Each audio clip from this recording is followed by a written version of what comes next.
While the city of Pittsburgh slept at 3 in the morning, I waited alone for the 28X, waiting to make a film whose seriousness and magnitude would forever impact our collective understanding of the human condition. So when the creators of The Simpsons created the famous Steamed Hams sketch, they did not realize that steamed cheeseburgers were actually a real regional food in central Connecticut. So of course, I'm on my way there now to try steamed hams for myself.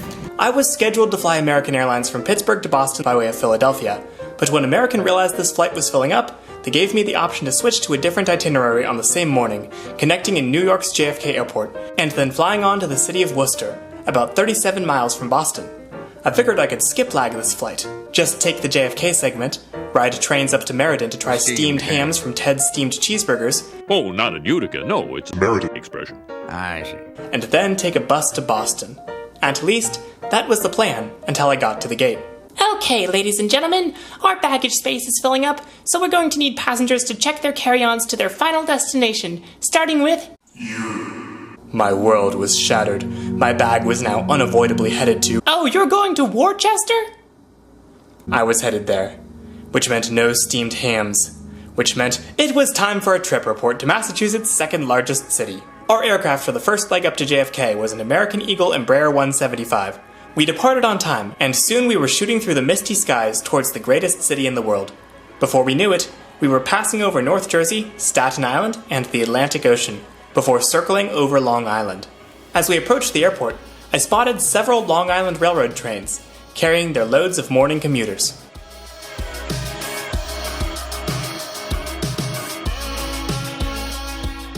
Now I had 3 hours to kill before my flight to Worcester, so I figured, why not explore the LIRR a bit?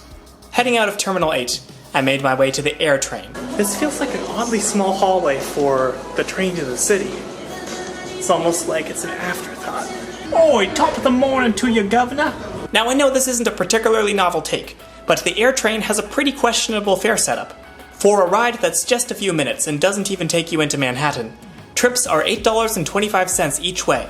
It's also possible to board at the airport and ride all the way to Jamaica before purchasing a ticket and leaving the fare gates.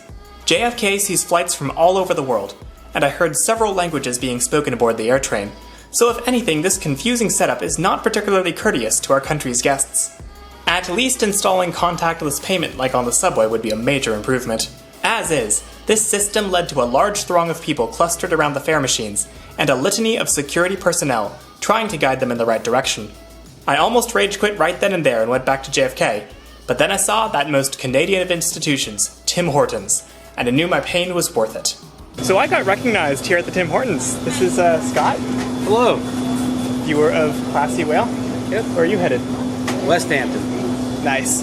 Heading out to the platform, I boarded a City Terminal Zone train headed for Atlantic Terminal, since I'd never been to that part of the city before. It was here that I tried my first Blueberry Timbit. Crossing from Queens into Brooklyn, I got a good view of the city from the train's elevated viaduct, before plunging underground and coming to a stop at Atlantic Terminal. This station was modest but intuitive, and just a few moments after disembarking, I was stepping off into a sunny Brooklyn morning. The streets were alive, and I even spotted a few dollar vans. You can learn more about these in last week's video. While in line for a food truck, I struck up conversation with a local who was headed east to see a friend, and I ended up getting a chicken empanada at her recommendation, as well as checking out the Barclays Center, where they play sports ball. And now back to what I came here for. Wait, no. Wandering through the mostly empty mall, I made it back to my train with minutes to go. Tickets between Jamaica and Atlantic Terminal were $10 each way, but since the conductor on the inbound train didn't scan mine, I was able to reuse it on the outbound. That does feel like a lot for a 20-minute train ride, although I suppose it does cost a lot to keep something like the LIRR running.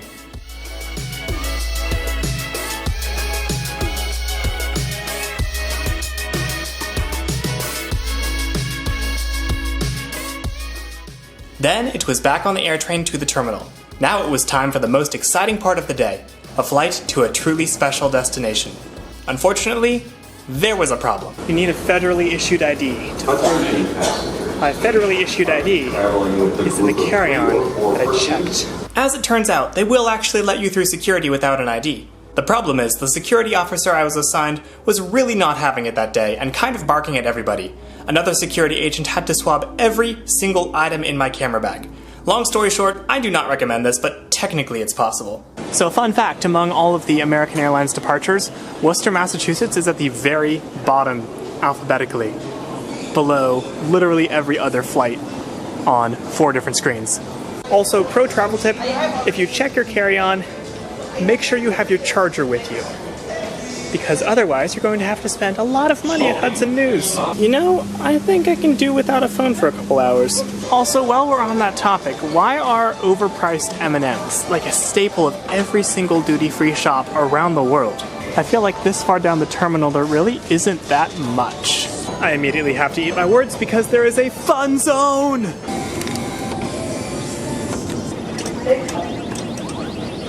Smart prize time. Well, I think I'm very smart.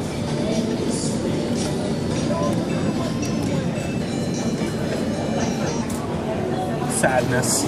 Here's our bird, an Embraer 175, and we'll begin boarding in just a few minutes. Okay, so I'm in my seat, and so far highlight has been crew consistently pronouncing it Worcester, and then a bunch of locals snickering. So, update, the crew actually had a bunch of people move further forward on the aircraft for weight and balance issues. This is the first time I've ever had this happen on a jet aircraft. My new window seat on this Embraer 175 came with an empty aisle seat, which is always nice. After a few minutes, we were pushing back from the gate and heading to the runway to take off. One thing I love about JFK is that you see airliners from all over the world, all heading to much more exciting destinations than Worcester. Side note, if I did another international series, where would you want to see me go? We climbed quickly over the south coast of Long Island and passed over the Rockaways.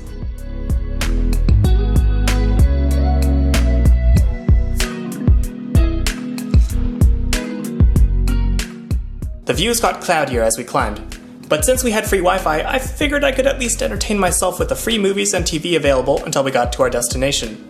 Wrong! Only 11 minutes into the flight. Please take a moment to put away your carry-on items, including laptops. There hadn't even been time for a proper food and beverage service in economy, with flight attendants simply saying that items were available on request. As we dropped through the clouds, we retreated to a spectacular view of Worcester and the rolling green hills that surround it. Suddenly, we were on the ground, as if the airport had risen up to meet us. Unusually for a commercial airport, Worcester's runway appeared to be built on an elevated flat surface, rather than a lower-lying area like JFK or Boston. We got to the end of the runway, where I witnessed something I didn't know an Embraer jet could do. We pivoted 180 degrees on our own power before taxiing to the airport terminal.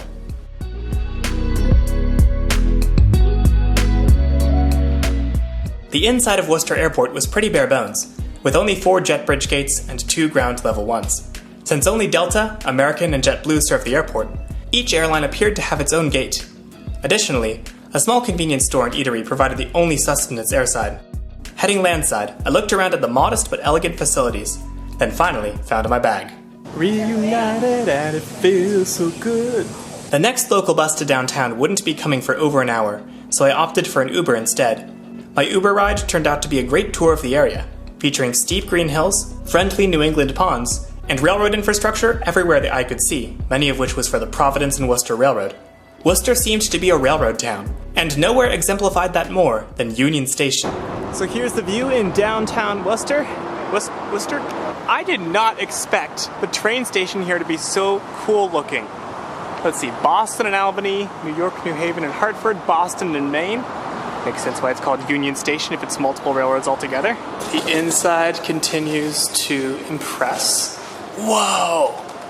This is like a legit station. Goodness. I would have my wedding here. A whole other domey room. Well, not a dome, it just kind of goes straight up. Also, I don't have time to ride WRTA today, but isn't it crazy that they actually got the RTA? Like, Worcester got this, as opposed to New Orleans or Cleveland. Unfortunately, walking out to the platform wasn't particularly simple. Worcester is currently overhauling their platforms, which normally serve the MBTA commuter rail and Amtrak's Lakeshore Limited. And because of this, I had to walk a quarter mile or so to the train, which was parked on a siding. I will give Worcester props for leading people right past the construction, so passengers at least have a sense of what exciting things are being built. Low-key, I miss the smell of MBTA commuter rail trains. Like, there's something so sterile and nostalgic about it. Then we were off, starting the hour-and-a-half journey into Boston aboard the Framingham-Worcester line. This was my first time on this line, and it was a decently comfortable journey. Indeed, every train and plane I rode on this adventure was a good service, with friendly staff and reasonable accommodations. But if I had the option to do it again, I probably would have gone with my original flight to Boston, or else brought a small backpack instead of a wheeled suitcase in order to skiplag successfully. This convoluted journey was, in retrospect, a little pointless. But at least the road to steamed hams was paved with good intentions, and it taught me a valuable life lesson. If you ever check your carry-on bag, bring your charger and your ID with you. Trust me.